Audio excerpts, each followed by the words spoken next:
현재 세계적으로 수소 경제에 대한 중요성이 부각되면서 선진국을 중심으로 수소 경제에 대한 움직임이 심상치 않다. 문재인 정부 역시 수소 경제에 대한 로드맵을 발표했다. 최근 미국의 세계적 경제학자인 제러미 리프킨은 그의 저서에서 수소가 미래의 주요 에너지원으로 등장한다는 것은 인류 역사를 지배해온 에너지의 종말이나 마찬가지라고 말했다. 이처럼 중요한 에너지원인 수소 경제가 한국 땅에서 제대로 자리 잡을 수 있을까? 문재인 대통령은 2030년 수소차와 연료전지 부문에서 모두 세계 시장 점유율 1위를 목표로 내세웠다. 문 대통령의 수소 경제에 자신감을 갖는 이유가 있긴 하다. 바로 현대차가 2013년에 세계 최초로 수소 연료전지차를 양산하는 등 기술력으로 볼 때 어느 나라에도 뒤처지지 않는다고 판단한 듯하다. 그렇다면 전기차가 이미 자리 잡아가고 있는 상황에서 세계 주요국들이 다시 수소 경제로 시동을 걸고 있는 이유는 무엇인가? 바로 에너지 패권의 선점 때문이다. 유럽과 일본, 중국 등등 에너지 패권을 선점하기 위해 태양광, 풍력, 친환경 에너지, 전기차 등등 해당 분야를 선점하려는 과정이 현재까지도 진행 중이다. 수소 경제는 2000년대 초반 한 차례 전 세계적으로 바람을 일으켰었다. 이후 기술력 부족과 경제성 확보 등의 문제로 현실성이 떨어지면서 수면 아래로 가라앉았다. 하지만 최근 들어 기술 발전 속도와 연구 결과를 바탕으로 차세대 에너지원으로 파급력이 커져가고 있는 상황으로 변모하여 다시 수소 경제가 시동을 걸기 시작한 것이다. 가장 적극적인 나라는 일본이다. 일본은 이미 전기차 인프라가 거의 갖춰져 가고 있는 상황인데도 수소 경제에 큰 관심과 투자를 아끼지 않고 있다.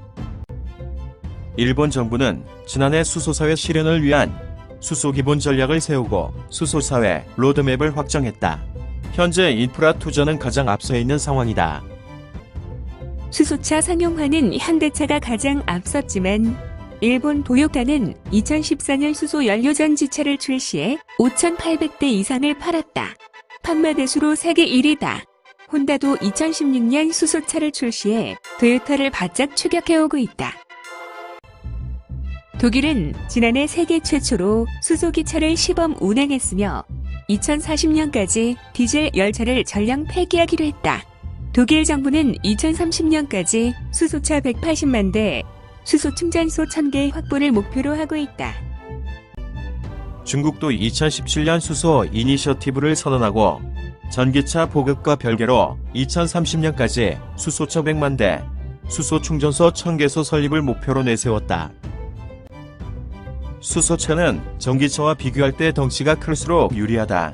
전기차는 덩치가 커지면 배터리를 더 많이 실어야 하지만 수소차는 연료전지에 수소 저장 탱크만 추가로 달면 되기 때문이다. 그렇다 보니 버스나 트럭, 기차는 수소가 유리하고 소형, 경차는 전기차가 유리하다. 그렇기에 어느 한쪽을 택하기보다는 수소차와 전기차가 병존하는 길을 찾는 게 좀 더 현명한 길이 아닌가 생각해 본다.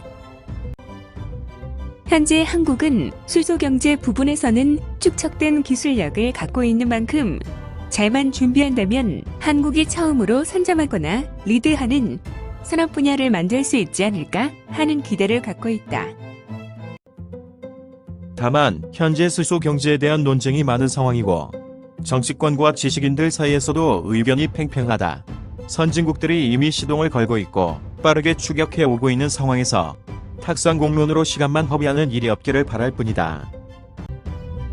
현재 수소 경제와 관련하여 투자 관점에서 보면 현대차를 비롯하여 관련된 협력업체와 수소 관련 기업의 주식이 급상승을 보이고 있다. 앞으로도 이와 관련된 이슈와 더불어서 새로운 기업들이 발굴될 것으로 판단된다. 수소 경제와 관련하여 실질적으로 수혜를 받을 수 있는 기업은 다음번에 자세히 소개하도록 하겠습니다. 골든 투자 정보는 앞으로도 재능 기부를 통해 경제 정보와 돈이 되는 투자 노하우를 공유하여 시청하시는 분들이 도움이 될 수 있도록 노력하겠습니다. 많은 응원 부탁드립니다. 감사합니다.